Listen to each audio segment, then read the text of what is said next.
Hello everybody, Dante here. This is a little impromptu travelogue video from here in Iceland. I'm out here taking a little stop on a road trip. Um, yeah, it's one of my last days here. I'm leaving on Friday. It's been almost 3 weeks here. It's been totally incredible and beautiful. I love I love it here, and also, wow, the cold's a lot. I think right now it's probably like 10 Celsius, 40 something, 50 something Fahrenheit, the wind. And, I spend most of my time in Mexico, so being here is such a total shift. And I'm surprised how much I've been able to enjoy the cold and learn to let that become a medicine and something pleasurable in its way as well. It's kind of refreshing and energizing and keeps you on your toes, keeps you moving, whereas that heat kind of generates that slow quality that is beautiful and sometimes frustrating about more tropical places. And then this cold, it keeps you on your toes. So just been noticing that in the culture and in myself a lot here. Um, what's the best angle? It's a good one. Gosh, the wind's a lot. My friend is taking a stop um, on the road trip to sleep and was like, maybe just hang out for a second so I can get a quick nap in. So I decided to shoot this video as I was thinking that it would be great to film from here in Iceland about this experience and kind of have a travel log going, because I talk about a lot of different experiences and metaphysical themes, which I want to continue doing on my channel, but I live a life that I think might be interesting for many. And I'm actually on this pretty grand new journey as I'm realizing, well, I mean, I've done summer stints in Europe many times before, or even fall stints. I've done it in the fall, maybe more than I've done it through the summer, and hit up some of the same locations like Berlin, Amsterdam, and Sweden, where I've made connections. And this time I'm going to go to some other places, but I'm going to go around the world this time and revisit India and go to Thailand for the first time and go to Australia even before getting back to the Americas. Um, and yeah, I mean, whew, it's been a dream to continue traveling and do letting this lifestyle flow more, and the pandemic really slowed me down, and now it feels like it's good to just go fully into it. And that's, for me, like what I'm seeing for these months is traveling a lot quicker in a lot more different places than I'm used to, and I'm excited for how that might turn out, and I hope to share the journey. And yeah, I also recognize that this book that I wrote is a really beautiful piece for the channeled work, though the stories of the experiences that I've gained traveling and studying different healing and spiritual modalities along the way is a journey in itself that needs to be told. And what a better way to do it than live in person, as new experiences are being had. So, what has Iceland been all about for me? I met people here. Well, I met people from here in Peru and in Guatemala. Actually, so many Icelanders come to Guatemala. I met several in Peru as well, and just incredible connections, incredible ceremonies, incredible souls. And I wanted to come here back 5 years ago, but it didn't work out. The plans at that moment weren't exactly flowing. Something came up at the last minute, canceled the flight, and in the end, when things like this happen, it works out for the better, because I met really amazing friends that summer that have stayed a part of my life that I wouldn't have met had I come back to Iceland since then. So it all works out in the end, and I feel like the experiences I've had over these years prepared me to really land in a place that is quite a lot more intense than places I've been before. And of course, Iceland's one of the most expensive places I've been, and for that reason, it's been a lot more about, well, it's only been possible through community. I wouldn't have been able to just show up in one of these places and get a room and let it figure itself out as I meet people.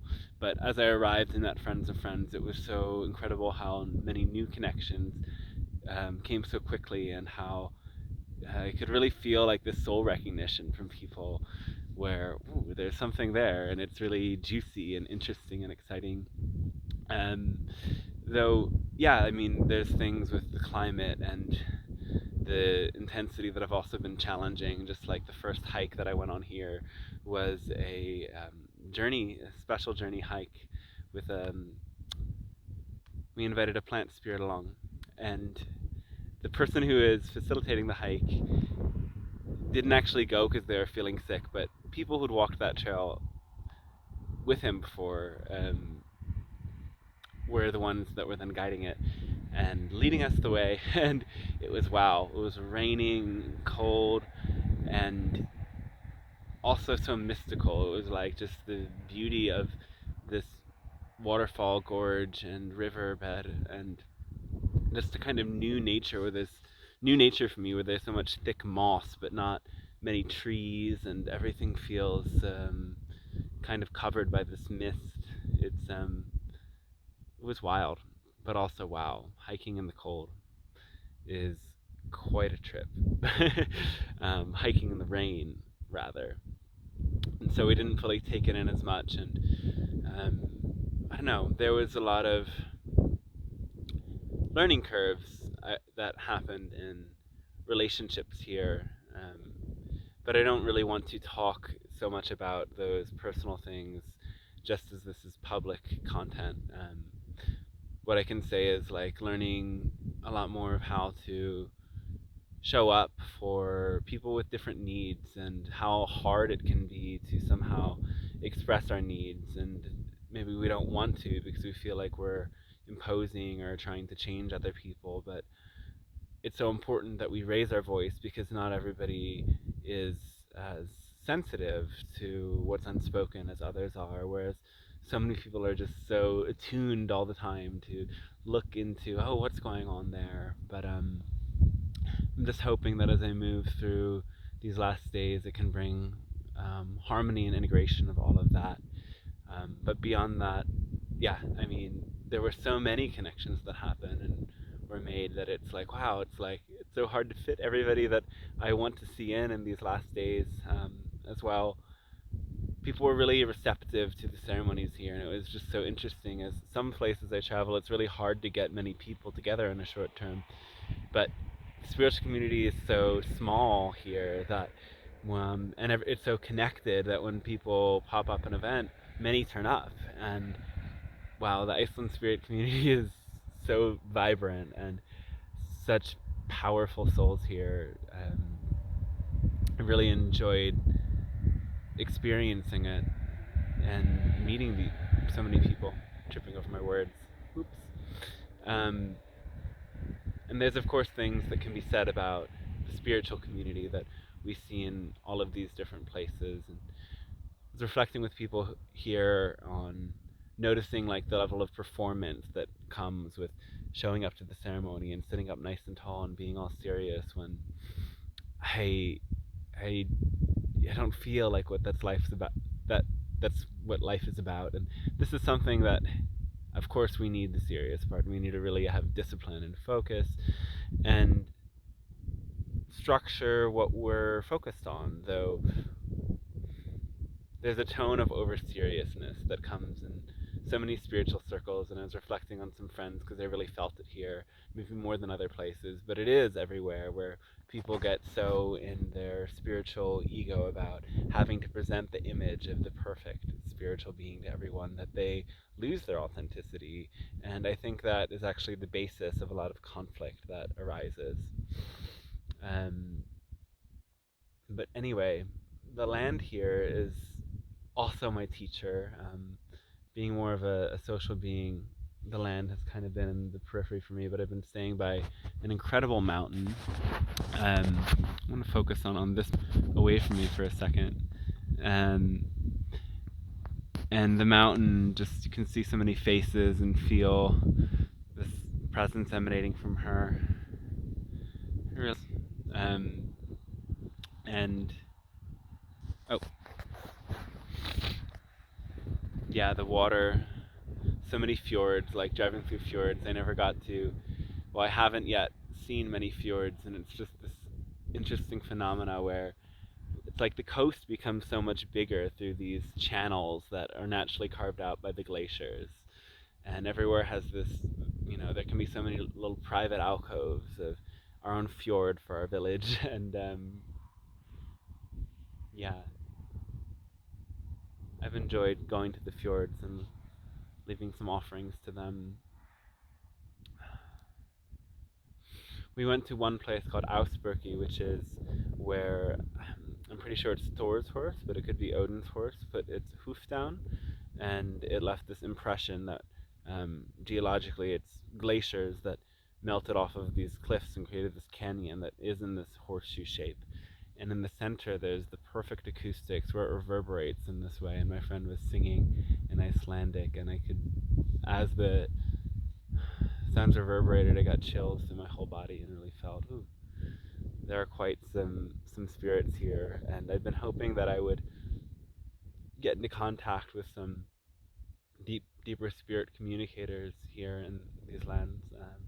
And of course, I've met people doing the ceremonial work I'm familiar with in so many places, though I was so curious to go deeper into people who might still be practicing Norse mythology and um, wanting to connect with their roots and bring in some of those traditional things. And some friends have told me there's definitely people out there doing that, but it seems to be like a parallel but connected reality to this more new age ceremony style yoga, breathwork, medicine, spiritual community that I naturally have popped into through my connections here.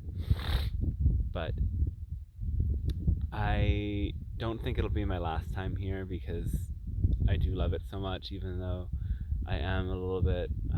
I get tired of the cold and then I get adjusted to it. It's like when you're inside and protected, you don't really think about it.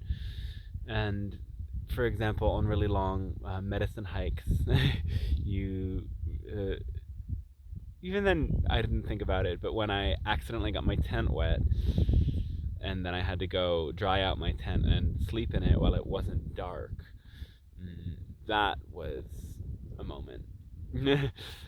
And not being able to sleep, cold, with it not dark, that was a long, however many hours that was, of really intense inner process, I've got to say. So there's been some moments where the cold has been a lot, and there's been some moments where I learned to enjoy it. And it is a volcanic island, so there's a lot of natural volcanic water that is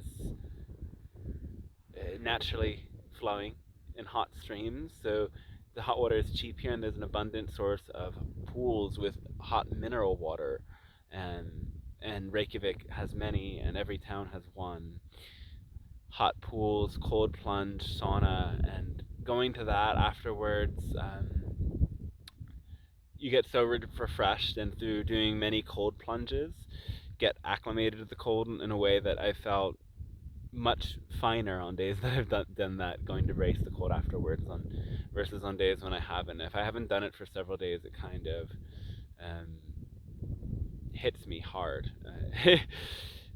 And I've been wondering a lot, like, how did people get this far north? I mean, obviously, the people that moved to Iceland were Vikings in the I think 800 or 1200. I'm not sure exactly. I think 800. Around that time, the Vikings of Norway and Sweden area were not in agreement with the kings of that time, so they wanted to create their own democratic society. And Iceland was one of the first democratic societies to exist. And I find that very interesting, and I find that is very kind of true to the spirit of the people, is that they're very. There's an honesty and an integrity and strong values in the people I meet here in general. But anyway, what was I saying? How did people get so far north? I mean, they were living in the north before they came to Iceland, and Iceland seems like a place where you can actually do it, where you do get this naturally flowing free hot water. But all these other places, whew, I wonder why did people think it was great and okay to stay? I'm not that type. I've just gotten used to the hot and the tropics. But anyway, I was hearing someone talk about some Chinese medicine practice where they will prescribe to people who are not doing well in their health to go and live in the tropics for a period of 3 months to renew their energy. Um, so it makes me think people have had to really work overtime to make it work in a colder world.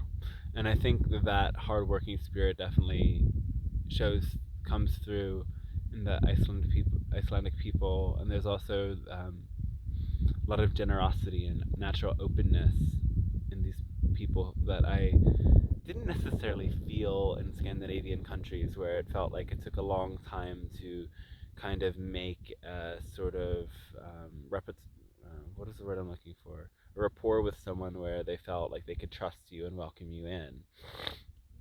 Feels much quicker here, even though, anyway.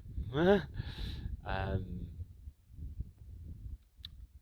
yeah, still my prayer to an intention to find some more of these Nordic mystical roots if it can show up. I've got a couple more days. I'm going to meet some interesting people along the journey. I have one more ceremony, and I hope it is a beautiful, brilliant, full one. I hope you guys have enjoyed the transmissions from the ceremonies that I've shown in the past weeks. There will be another one that I haven't yet uploaded because it's just audio and I want to make little clips with it.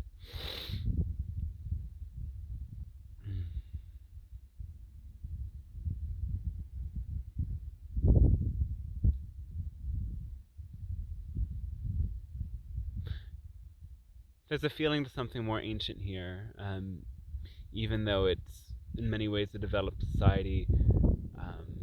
My friend was saying to me that Iceland skipped a lot of the things that happened in Europe, like the Industrial Revolution, and it retained a lot of its original culture in more ways. So there's a kind of sense of newness to Iceland, and with that newness, it feels like there's a greater openness.